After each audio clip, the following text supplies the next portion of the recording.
बिस्मिल्लाहिर्रहमानिर्रहीम। अस्सलामुअलैकुम। हवाब और तबीर। बोसा।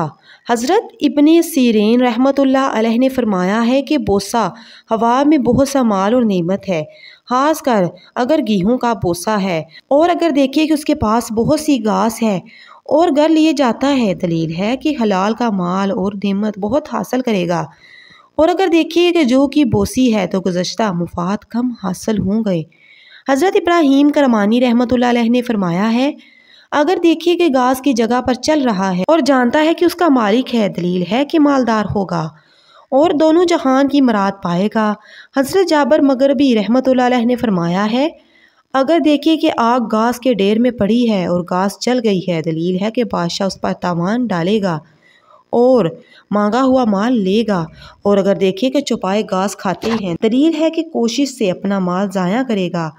हज़रत जाफ़र सादक अलैहिस्सलाम ने फरमाया कि हवा में घास देखना 3 वजह पर है। नंबर 1 माल हलाल, नंबर 2 कस्बे माशियत, दिल की मुराद और खुशी।